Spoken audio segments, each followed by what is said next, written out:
This is Rainmaker FM, the digital marketing podcast network. It's built on the Rainmaker platform, which empowers you to build your own digital marketing and sales platform. Start your free 14-day trial at rainmakerplatform.com.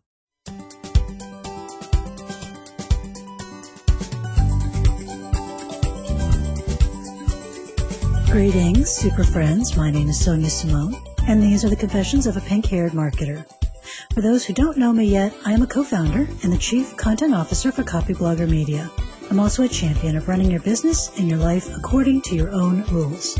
As long as you don't lie and you don't hurt people, this podcast is your official pink permission slip to run your business or your career exactly the way you think you should. And today, we're going to talk about the 7 circles of a belief-based business. And the subtitle might be What People Have to Believe in Order to Do Business with You. So there's a bit of a mini trend lately to talk about belief and marketing as if this were something new. And there are some interesting new findings in neuroscience and some interesting new books out about the role that belief plays. You could call it faith plays in our decision making. And of course, the decisions that we make about purchasing or interacting with the business are an important part of the decisions that we make in our daily lives. And I think that it might be that this topic is trendy right now because in a lot of ways, our culture is in a belief crisis. There are many competing beliefs all over the Western world, clashing beliefs, crises of faith. So in simpler times, which tends to translate to less diverse times, people tended to believe the same things within their communities. It was a much more comfortable belief environment. Today, we are in a very uncomfortable belief environment where we're rubbing up against people with different belief systems all the time. And I'm not talking about only religion. Of course, religion is a part of this, but I'm talking about political beliefs, parenting beliefs, societal beliefs, beliefs around justice and equality and inequality. Talking about beliefs about nutrition and exercise, which can spark unbelievable wars. And if this topic of belief interests you, I would strongly recommend John Haidt's fairly new book, The Self-Righteous Mind, which looks at the possibility that this is something that is innate to us, that we are a believing creature, just like we are a thinking creature, and that is as much a part of what makes us human as opposable thumbs or the ability to tell great stories. And looking around at my fellow human beings, I have never found anyone, no matter how logical, how Spock-like they seem to be in their affect and in the way that they approach the world, I've never found anyone who doesn't have strong beliefs that are resistant to change based on evidence. We all carry around these beliefs. They become part of us. They become something that we are willing to fight for, argue for, and of course, in some cases, people will live and die for their beliefs. And neuroscience is pretty clear, evolving neuroscience, that we make decisions with what's called the emotional part of our brain. And that in itself is an artificial distinction. Thinking is thinking. But the thinking that we do is much more emotional than it is logical when you really look at it. And of course, copywriters and good salespeople have known that forever. We make emotional decisions and then we justify them with what we call logical facts. So this obviously is going to play a role in your business because businesses are all about people and how people interact. Belief binds people together. It creates micro-tribes. And for most of us in the 21st century, it creates many tribes that sit within a larger context of a larger community. So if you think about your Facebook feed, there's something there. Again, it could be nutrition, politics, child raising, where people believe so passionately that they will, metaphorically speaking, go to war with each other. And of course, at times, people literally do go to war with each other over these beliefs, over these ideas.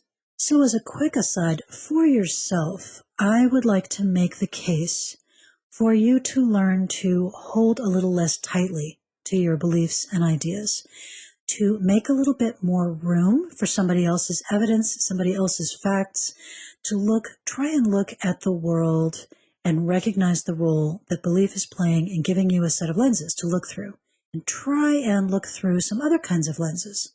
The reason being that the more kinds of lenses you can try on and the more you can be aware of the role that this highly emotionally charged belief system is playing in how you see the world, the more you're going to be able to see. And the more you can see and understand and make room for in your thinking, the wiser and smarter you're going to get. And being a wiser, smarter person is good for your business, but much more important, it's just really good for you as a person interacting with the other people on the planet.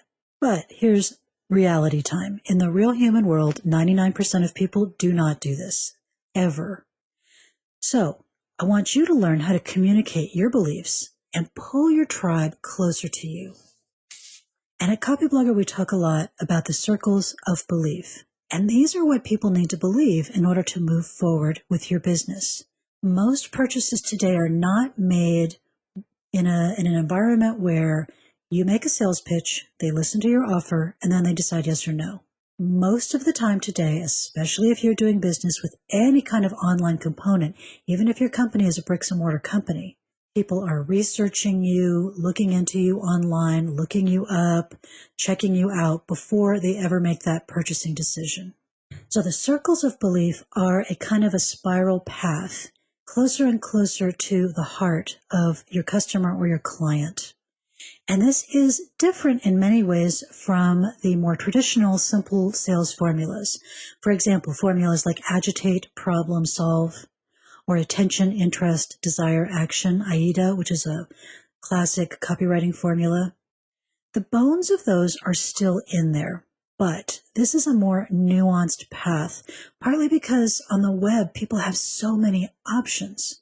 So what I want you to be able to do with this material is to create a richer, more belief-based relationship so that you can compete better in the 21st century.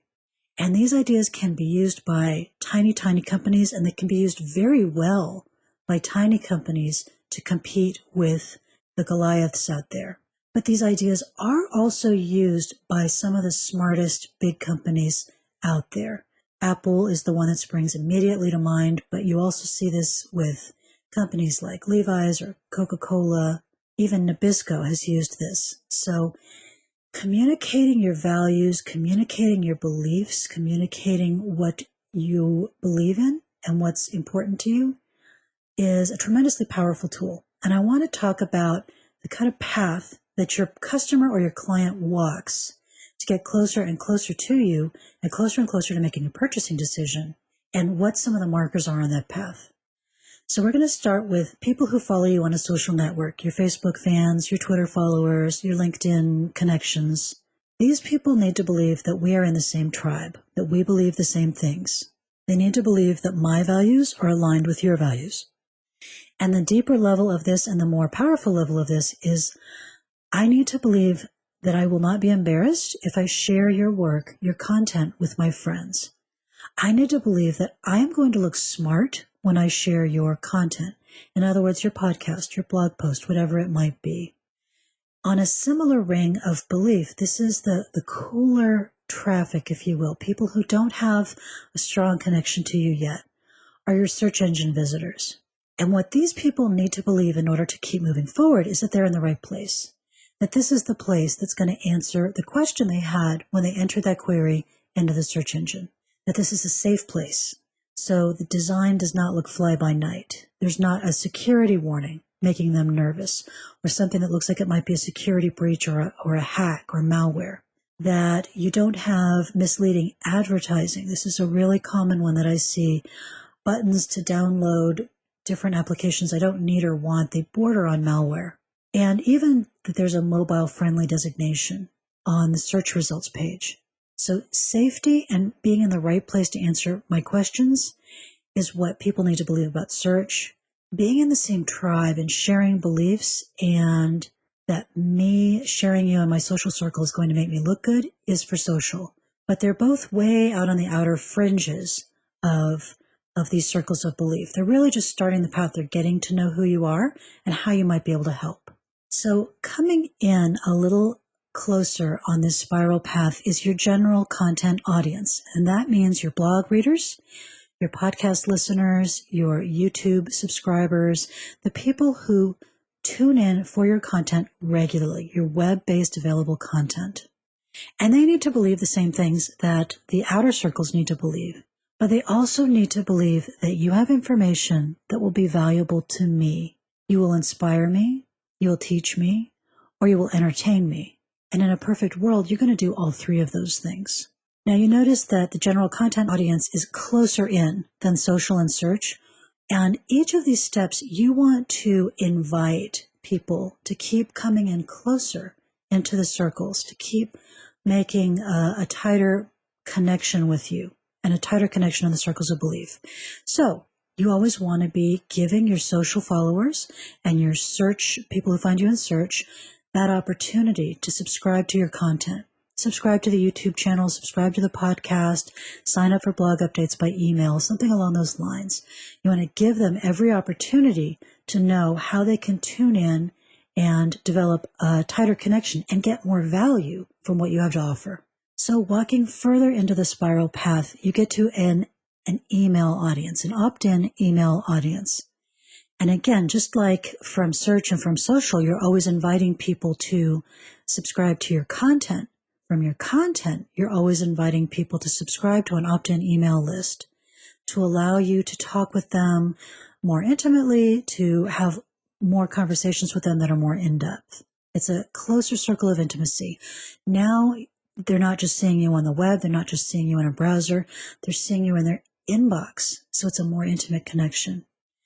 And the belief that people have to have in place before they will be ready to take this step is that you're not going to spam me. And you might want to look at my podcast on how not to be a spammer inadvertently. That email audience has to believe that you're going to send me something valuable, that I can trust you with my email address. You're not going to go sell it to some creepy company. And they have to believe that the relationship is worth pursuing. It's worth their time and attention. You know, I know how much email is in your inbox right now. It's probably not that pretty. So if you're asking somebody to sign up by email, you're asking them to take a fairly big trust step that you're going to send them something that they want to get. And you need to honor that. You need to honor that trust. So traditionally, if you're marketing online, you will send an invitation from that opt-in email list to a page or to some ability to make a purchase. So some kind of a page that describes something that's going to be valuable to this customer or this client, and then give them the ability to complete the transaction.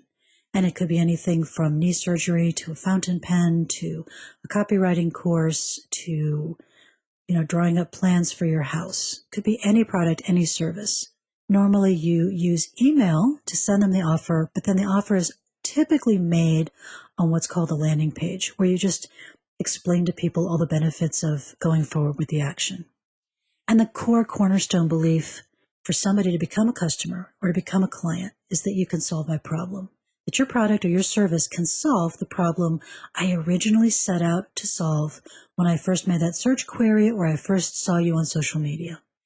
And paired with that, they have to believe that they're not going to feel foolish for moving forward with this purchase. So they're not going to kick themselves for buying something that doesn't work properly or for falling for something that's shoddy or fly by night.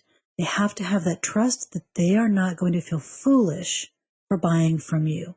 And feeling foolish about the purchase is really the granddaddy objection that lies underneath a lot of the other objections, like, I don't think it's going to work for me, or I'm not sure it's a good fit, or I'm not sure that this part works or that part works. The underlying fear is that they're going to feel stupid for spending their money on something that doesn't work.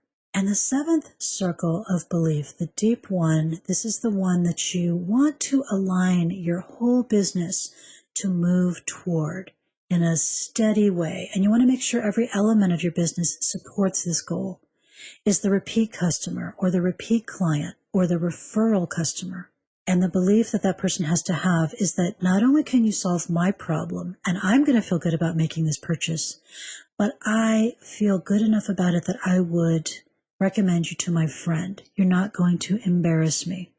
You don't have a sales process where my friend is going to feel mauled by the salespeople the way that, you do sometimes, like traditionally when you're buying a car. Would you recommend, last time you bought a car, would you recommend that method to a friend. It depends a lot on how you were treated in the sales process, even if you love the car and even if you love the price you got. It's that process, the whole process, from the beginning to the end. So that is the spiral path of the 7 circles of belief in your business. And again, this works for big businesses, small businesses, it works for products, it works for services. It especially works for products and services that you would offer to someone either on a repeat basis or that you would get a lot of referral business from. Because it really depends on the relationship, it depends on the trust. And relationships and trust start with belief and a sense of belonging. So, these have been the confessions of a pink-haired marketer, and they are brought to you by the Rainmaker platform, the complete website solution for content marketers and online entrepreneurs. I would invite you to find out more and take a free 14-day test drive at rainmaker.fm/platform. And thank you, as always, for your time and attention. This is Sonia Simone, and these are the confessions of a pink-haired marketer. Take care, guys.